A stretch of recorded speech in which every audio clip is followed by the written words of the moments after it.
comme l'argile entre les mains du potier. J'aimerais que l'Esprit de l'Éternel me saisisse et qu'il communique une pensée à son peuple. Nous laissons à toi, Saint-Esprit, merci.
Saint-Esprit, nous te disons merci.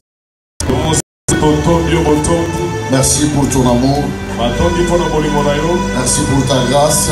Au nom de Jésus, nous disons tous ensemble Amen. Est-ce que nous pouvons encore mettre nos mains ensemble et acclamer Jésus? Amen. Amen. Que Dieu vous bénisse abondamment. Je disais que le Seigneur vous bénisse abondamment. Je disais que Dieu vous bénisse abondamment. Alors, nous sommes en train de rendre grâce à Dieu pour ce matin, un dimanche merveilleux.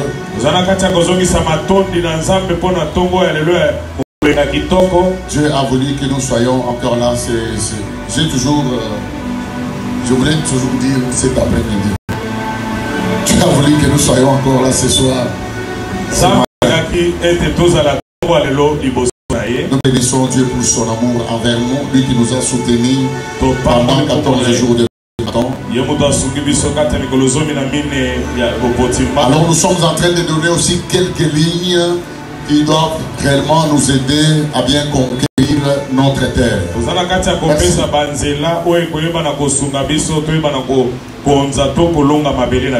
Amen. Amen. Amen. Amen. Nous sommes dans le livre de 1 Roi, chapitre 18. Nous allons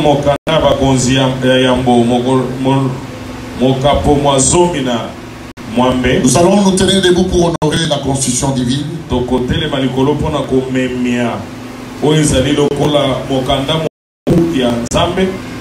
nous tenons debout pour honorer la lecture de la parole de Dieu. Nous lisons 1 Roi chapitre 18. Je vais commencer à partir du 7e verset.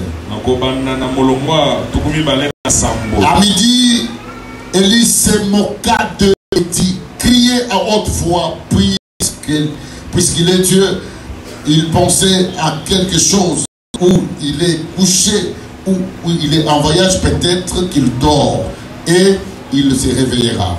Na nzanga Elia asekaki bango alobi boganga makasi mpweta azali nzambe azobanza neloko moko boyeto azala kati ya misala ubie asa abembuki pwete akozala alali pongi akolamuka na ye. Et ils crièrent à haute voix. Mpe baganga kina mongongo makasi. Et ils se firent selon leur coutume. des incisions avec des épées et avec des lances,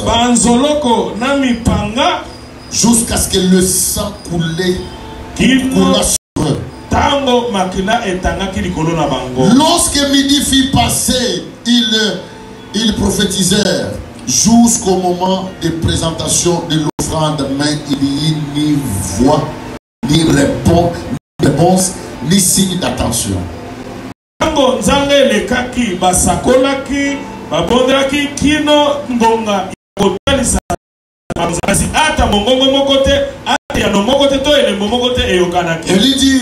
Élie dit, alors à tous les peuples, approchez-vous de moi. Tous les peuples s'approchèrent de lui et Élie rétablit l'autel de l'Éternel qui avait été renversé.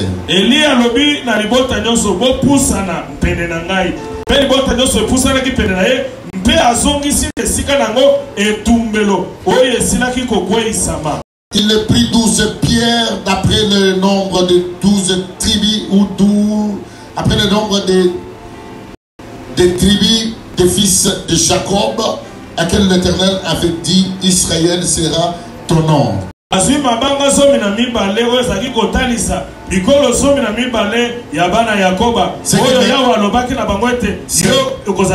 ce qui m'intéresse, et il bâtit avec ses pierres un autel au nom de l'Éternel, et il fit autour de l'autel un fossé de la capacité de 2 mesures de semences, parole du Seigneur.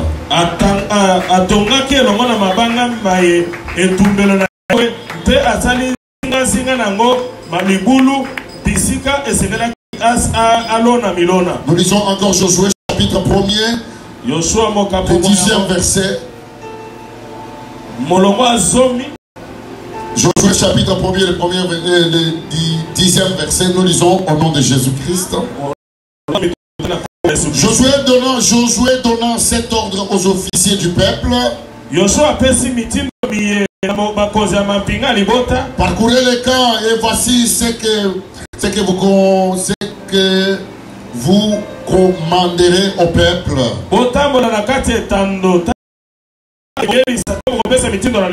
Préparez-vous des provisions, car dans 3 jours, vous passerez ces journées pour aller conquérir le pays dont l'Éternel, votre Dieu, vous a donné la possession.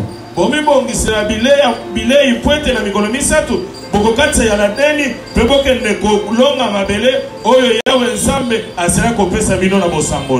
du Seigneur. Est-ce qu'on peut encore acclamer très fort pour les et comme on peut bien pour la Jésus. Amen. Amen. Amen. Amen. Qui a sa Bible ici, il manifeste un peu ça. La Bible. Biblia. Oh. Vous n'avez pas de Bible. Qui a son bloc-notes?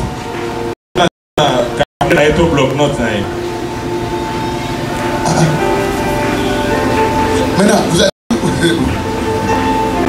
Lorsque tu venais là, tu venais où? Regarde à ton voisin, demande-lui où est ta Bible. Demande à ton voisin. C'est moi qui ai dit ça. Tu n'as pas pasteur. Pose-lui la question, où est ta Bible? Tu n'as pas Bible. Pose à la maman, pose la question à la maman, où est sa Bible? Où est ton cahier? Où est ton cahier, ton bloc-notes? Nous ne formons pas des chrétiens qui mettent seulement les feux mais qui n'ont rien dans la tête. Non. Alors nous formons les vrais disciples de Jésus. Amen. Amen. Alors nous sommes en train de continuer toujours avec notre thème qui est conquérir ma terre. Comme je n'avais pas eu moi la chance de prêcher pendant les 14 jours, je profite aussi quand même. Alors le mercredi et le dimanche, je prêche ça sous d'autres angles. Le vendredi, j'avais parlé sur l'angle du combat spirituel.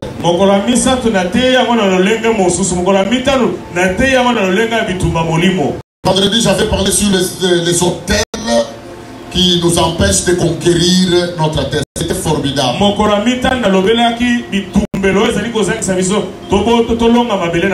je vais continuer avec ce que j'avais dit depuis le mercredi. Comme aujourd'hui c'est dimanche, c'est notre journée d'action de grâce et des enseignements. On doit aussi donner la bonne nouvelle. Nous avons dit conquérir la terre comme les hommes de Dieu l'ont défini. Ça veut tout simplement dire la réalisation de tes rêves.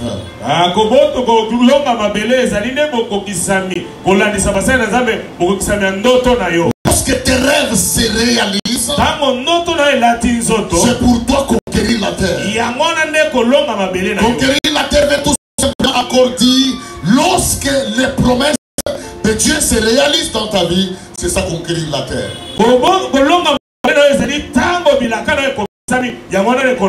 Conquérir la terre veut encore dire ceci. Lorsque tu réalises tes projets, ou lorsque tu atteins le but de ce que tu cherchais, tu es en train de vivre ce qu'on appelle la conquête. Conquérir la terre, donc c'est l'accomplissement des choses que tu rêvais. La chose là que tu veux avoir, c'est ça conquérir la terre. Alors j'ai pris Dieu que toute ta vie soit toujours une vie de grande réalisation.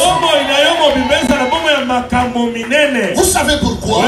Tu peux beaucoup prier, mais si tu ne vois pas le résultat de tes prières, tu risques même de faillir à la foi. Tu risques même de dire que Dieu n'a pas, tellement tu as longtemps cherché la solution. Tu peux même abandonner la foi. C'est pourquoi je prie Dieu que Dieu réalise toutes les promesses qu'il a dit à déclarer son Amen. Amen. Que le Seigneur vous bénisse. Qui m'a donné un amen que je commence?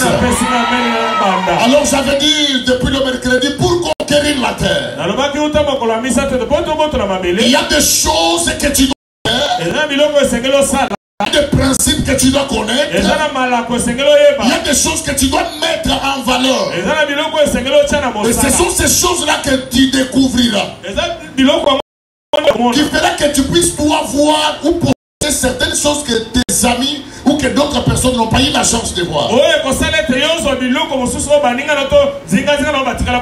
La première des choses, pour bien conquérir, vous avez parlé, tu dois avoir ce qu'on appelle la connaissance du temps. L'intelligence du temps que nous sommes en train de traverser.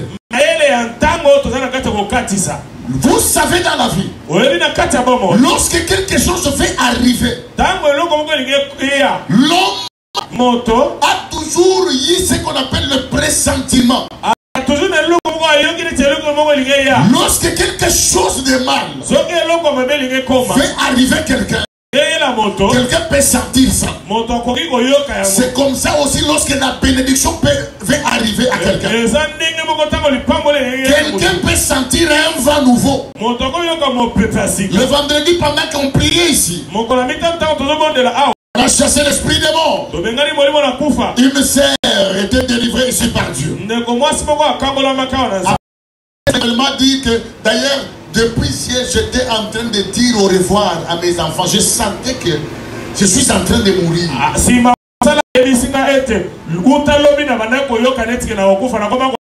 Peut-être qu'il attend l'opération à l'hôpital. Mais lui-même, c'est comme si je vais mourir lorsqu'on va opérer. J'ai rencontré une femme qui a perdu son bébé à l'accouchement.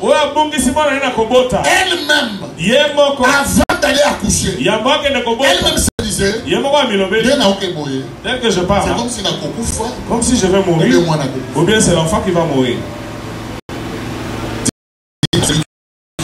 Tu dois avoir l'intelligence du temps. Maintenant, le temps où je vous parle, c'est la sensibilité spirituelle de comprendre qu'est-ce qui est en train de se passer pendant ces moments ici dans ta vie.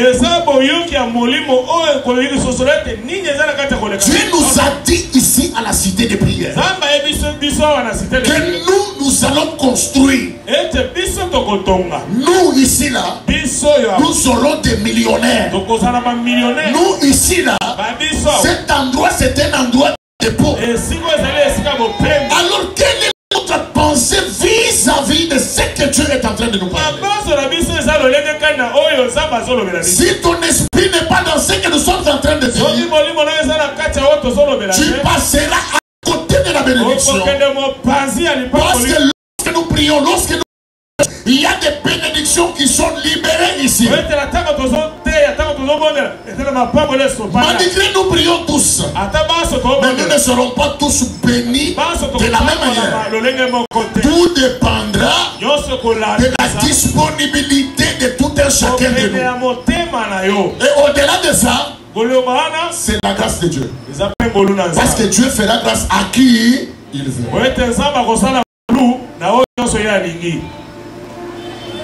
Mais quand même, tu dois faire ta part.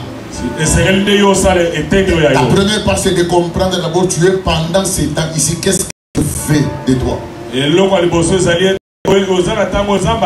vous dire une chose, mais dans la vie, lorsque certains malheurs nous arrivent, certaines choses nous arrivent, tu ne dois pas seulement pleurer, non. Tu dois rester d'abord réfléchir.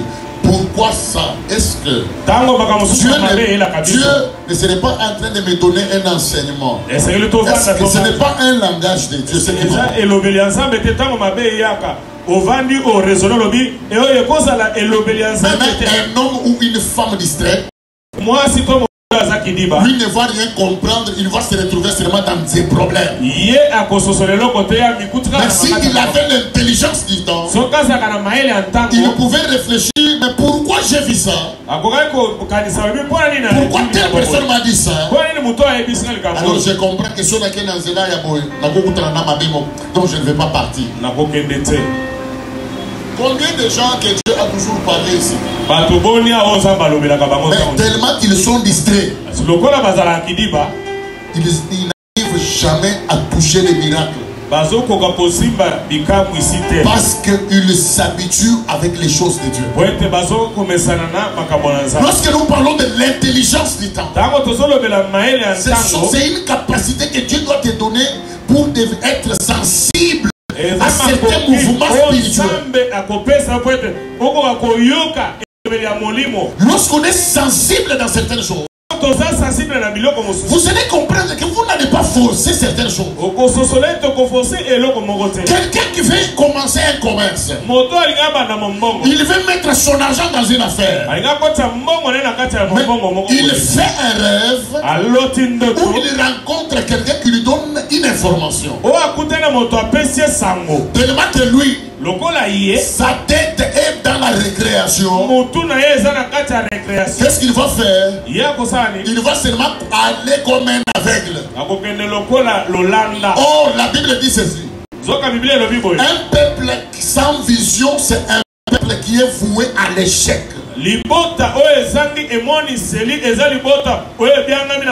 Si tu mets seulement beaucoup le feu et que tu ne réfléchis pas sur le temps que tu traverses ta vie, tu peux mourir en train de saluer tes promesses de loin. Il y a des gens, cette terre les a enterrés avec des promesses qu'ils devaient construire, ils devaient se marier, ils devaient avoir des enfants, ils devaient faire ça, ils devaient faire ça, mais ils sont morts. La Bible elle-même dit ceci. Ils ont salué leurs promesses de loin. Maintenant je te pose un peu la question. Dieu dans quel temps?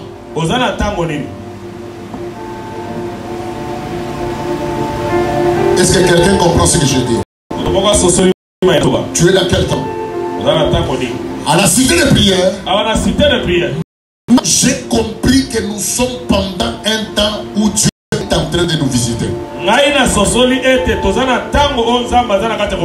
Alors comme je comprends que c'est temps ici, Dieu est en train de nous visiter, je continue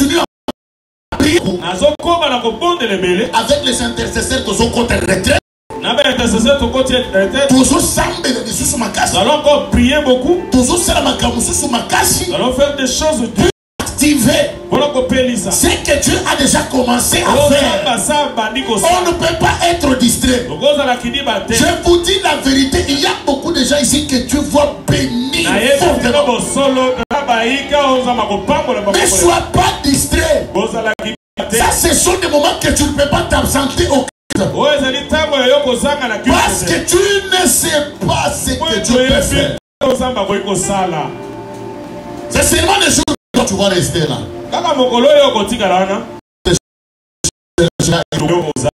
J'ai un vieux avec qui j'ai chanté. Il était protocole au gouvernement provincial. C'est un vieux habitué toujours à être en cravate. Il parle trop bien français. C'est bien là au bureau, même les gouverneurs l'appréciaient de loin. Dès que les gouverneurs veulent, c'est il est plus que même nous. Lui, il est toujours en cravate. Ah, gouverneur, c'est vrai. Ah,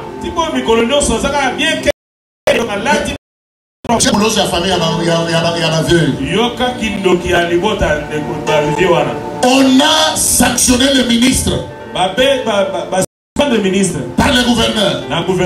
Alors le gouverneur organise une réunion très importante. Un huissier, c'est pas là. Existe un protocole qui travaille à l'Assemblée provinciale. Écoutez ce que le gouverneur dit. Il dit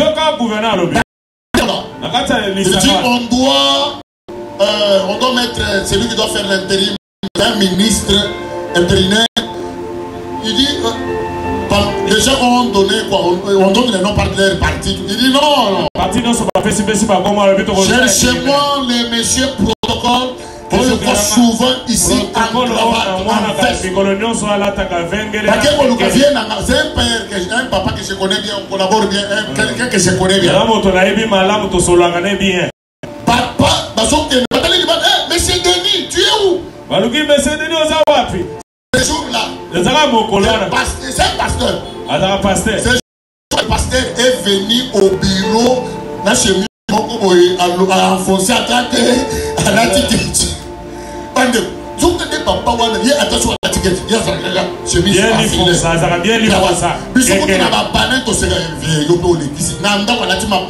Le papa bien li fonça. Ba tout tomber ces combos. Mais yo on a vu ya na gouvernement na nini na bangwana. Alati cravate té. Alati nega la cravate té. On compte le gouverneur. Merci. Mais comment aujourd'hui tu es comme ça? Bon ni no sabo elelo. Son seul point. Roba lokio. Mopanzi. Poste un ministre. Un protocole. Tu sais, lorsque tu es distrait, tu ne sais pas comprendre les temps que tu traverses. Tu vas rater des choses. Tu vas dire que ce sont les démons et les bambous. C'est ta distraction toi-même. Quelqu'un qui lui-même sent que moi ici, si je passe seulement à l'hôpital, je vais mourir. Je vais mourir. Moi ici, ce que je viens de voir ici. Mais au moins il part comme une brebis qu'on a donné à la boucherie. Et il meurt. Dis à ton voisin, tu dois veiller sur les temps. La deuxième des choses, l'histoire que nous avons lu de lui. Écoutez ce que la Bible dit. Je vous ai dit ceci. Que Élie, vous connaissez l'histoire. C'est une histoire entre Élie et les prophètes de Baal. La Bible dit qu'il y avait une confusion à cette époque. Parce que beaucoup voulaient Jézabel. Était en train de séduire les gens pour que les gens commencent à adorer leur Dieu. Le Dieu Baal. Alors Élie adorait le Dieu réel. L'éternel, le Dieu d'Israël. Comme il y avait beaucoup de confusion, eu beaucoup de problèmes. À cette époque-là, qu'est-ce que Élie a fait? Élie est allé voir le roi. Il a dit, c'est vous qui êtes à la base de toute cette souffrance que nous vivons dans le pays. Et on se disait, non, c'est toi, Élie. Alors Élie a dit ceci. Dis à tous vos prophètes de Baal de monter avec moi à la montagne. Nous allons dresser des autels. Vous connaissez bien l'histoire. Élie a dit, le Dieu qui descendra par le ciel, c'est celui-là le vrai Dieu. Écoutez, la Bible dit ceci. La première des choses, lorsqu'ils ont construit l'autel, ce sont les prophètes de Baal qui avaient commencé à prôner. Ils ont prié. Ils ont déchiré leurs habits. Ils se sont fait des choses sur leur corps, jusqu'à faire couler même le sang. Il n'y avait rien. Et la Bible dit ceci. Élie se moqua d'eux. Écoutez, lorsque tu fais beaucoup de discours, comme je parle là, et lorsqu'on ne voit pas de résultats dans tous ces discours, ces discours-là deviennent vide, rien, néant. C'est comme la Bible nous dit que la sagesse d'un pauvre est méprisée. Quelqu'un qui a une sagesse qu'on cherche par le monde, de la pauvreté, on les méprise. Lui, il parle, il révèle des choses. Lorsqu'on regarde de sa vie, il souffre beaucoup. Donc si vous êtes à ses côtés, il a élevé le main en train d'adorer Dieu, tu vas croire que c'est Michael. Non, Michael de Paris, bien français là, tu vois, tu peux sentir que non, à côté de toi là, il y a un Parisien qui est en train d'adorer au Dieu. Il parle, donc et puis il respecte même les là. Mais quand tu ouvres seulement les yeux, c'est lui qui adore en français bien. Tu regardes d'abord ici, dans sa chemise. Donc tu oublies même ce qu'il faisait. Donc, tu oublies même le français là. Donc, on peut mépriser quelqu'un qui a des valeurs mais à cause de sa pauvreté. C'est comme ça qu'Élie s'est moqué de tous les prophètes de Baal. Il s'est moqué d'eux. Et puis la Bible dit ceci. La première des choses qu'Élie a fait, c'est ça ce que j'ai utilisé, c'est ça ce que je vous ai dit depuis le mercredi. Si tu veux conquérir, tu dois avoir ce qu'on appelle la gestion. Je n'ai pas parlé de la gestion du temps. J'ai parlé de l'intelligence d'abord du temps. Parce qu'il y a aussi la gestion. Amen. La deuxième des choses, écoutez ce qu'Élie fait. D'abord, il a rebâti d'abord l'autel. Parce que lorsque ces gens, les prophètes de Baal ont fait leurs histoires, il n'y avait rien. Donc, ils avaient détruit l'autel. Alors Élie donna l'ordre qu'on puisse d'abord réparer l'autel. Tu veux seulement conquérir. Lorsque Dieu te regarde, il voit que l'autel a été déjà détruit. Comment est-ce que l'homme a détruit son autel? Je vous ai dit, ce sont des choses que l'homme faisait dans la présence de Dieu. Qu'est-ce que tu faisais dans la présence de Dieu? Il y a des gens qui servaient Dieu, mais ils ne le font plus. Ils commencent à venir à l'église par habitude. Et puis il vient quand il veut. Quelqu'un qui était protocole à l'église, lorsqu'il avait commencé, il était zélé. Avec le temps, il ne fait plus ce qu'il faisait. Mais il est en train de prier pour conquérir. Tu ne vas pas conquérir parce que Dieu c'est un Dieu de principe. Dieu dit ceci: maudit soit celui met sa main à la charrie et regarde derrière. Ça veut dire quoi? C'est lui qui a fait des engagements devant à Dieu pour ne pas les accomplir. Donc Dieu est en train de compter ça dans ta vie. Il y a des gens qui ont pris des engagements devant Dieu. Jusqu'aujourd'hui, ils n'ont jamais accompli ça. Et pendant que toi, tu veux seulement conquérir, Dieu regarde que ton hôtel est détruit. Tu dois d'abord réparer l'hôtel de Dieu. Oh, dis Amen. Dis à ton voisin, tu dois d'abord rebâtir l'hôtel de Dieu. Toi ici, tu te réveilles chaque 1 heure, tu priais. Dès qu'il était 12 heures, tu priais. Aujourd'hui, tu ne fais plus ces choses. C'est un hôtel que tu as brisé. Tu avais des disciplines. Aujourd'hui, tu as oublié ça. C'est un hôtel que tu as renversé de Dieu. Écoutez, les choses de Dieu, on ne les reçoit pas parce qu'on prie beaucoup. Si on avait le miracle par rapport aux prières, ici à Kinshasa, nous avons des églises qui organisent des 100 jours de prière. Regardez maintenant la vie de ces gens-là et les 100 jours-là. Et c'est vrai. Amen. Ça veut dire quoi? Il y a des choses que la prière doit faire. Mais il y a certaines choses, ça ne demande pas que tu pries. Je vous dis la vérité. Écoutez. Toi, tu n'étudies pas. Et tu arrives devant un test. Tu commences à parler en langue. Je vous dis bien que tu vas échouer. Et lorsque tu vas échouer, est-ce que c'est un problème de dire que Naboïma Kamanza Mango parce que Nazani? Est-ce que c'est ça? Non, non. On veut embaucher les gens, on appelle les licenciés, tu viens aussi avec ton diplôme.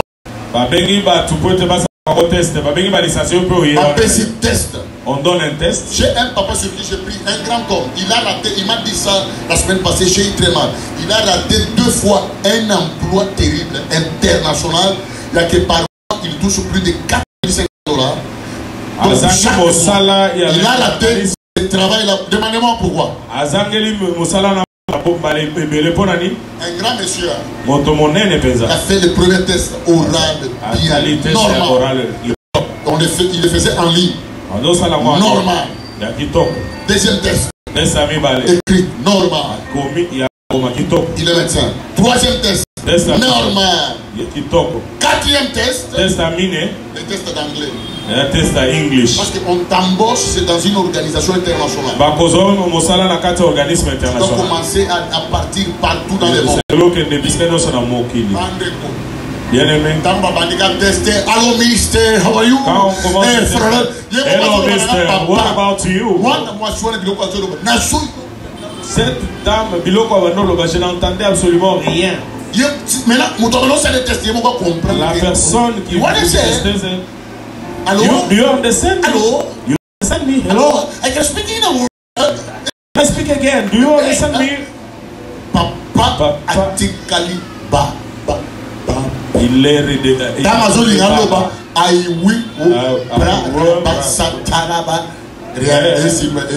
Ça n'entrait pas. Commence à parler en langue. Après, on lui envoie un message. Merci pour votre disponibilité. Pour ton temps que tu nous as donné. Mais on ne peut pas te retenir parce que tu ne connais pas la langue. Tu as des compétences. Mais pour t'aider, nous vous suggérons de contacter dans votre ville au Congo, à Kinshasa, dans tel centre, vous pouvez aller apprendre l'anglais. Dans le centre Songolo, the young men in their school. Nous aussi pour qu'il ait le travail, l'anglais.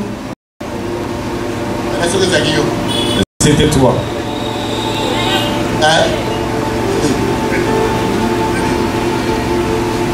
tu dois rebâtir l'autel. Il y a des gens, c'est Dieu lui-même qui l'a parlé dans son cœur. Moi, je dois commencer à faire ça avec lui. Moi, je dois soutenir l'homme de Dieu. Moi, je dois commencer à acheter ça pour le pasteur. C'est Dieu lui-même qui l'a parlé. Tellement qu'il est trop distrait. Et finalement, si j'aurais suivi les directives. Mais tu veux seulement conquérir. Lorsque Dieu te regarde, il voit que ton hôtel a été détruit. Tu dois d'abord rebâtir. Bien aimé dans le Seigneur, si tu veux conquérir, si tu veux avoir ce que tu cherches, tu dois apprendre à gérer ces choses. Tu dois mettre ces choses en pratique. Si tu veux avoir des choses, venant de Dieu, rebâtis l'autel. Rebâtis l'autel. Rebâtis l'autel de Dieu. Toi ici tu craignais Dieu. Tu marchais en sanctification. Tu ne faisais pas du n'importe quoi. Quelqu'un droit. Lorsque tu parlais, les gens étaient contents de toi. Tu as oublié toutes ces choses. Tu veux seulement conquérir. Lorsque Dieu te regarde, il voit que ton hôtel a été déjà détruit. Tu dois d'abord réparer ton hôtel. Des choses pareilles, c'est normal. Des choses, personne ne pourra donner les offrandes. Et pourtant c'est ça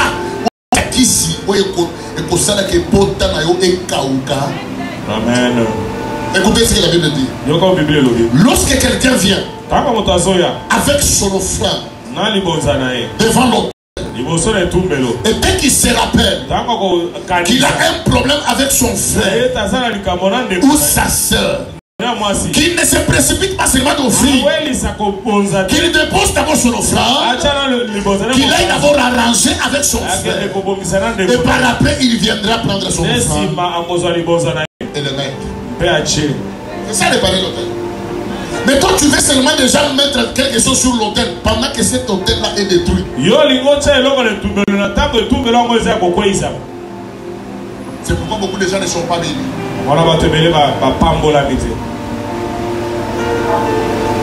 Amen. Amen. Tu sais, écoutez, j'ai toujours dit aux amis, aux serviteurs de Dieu, les gens qui pensent que Dieu ne fait pas. Dieu bénit les gens. Il n'est pas seulement un Dieu qui chasse les démons, il bénit les gens. Et puis, il fait que les gens puissent bien manger. Pour lui aussi dans de meilleures conditions. Lorsque tu sers Dieu avec négligence, tu penses trop dans ce que toi tu fais là. Et puis vous avez remarqué une chose. Les gens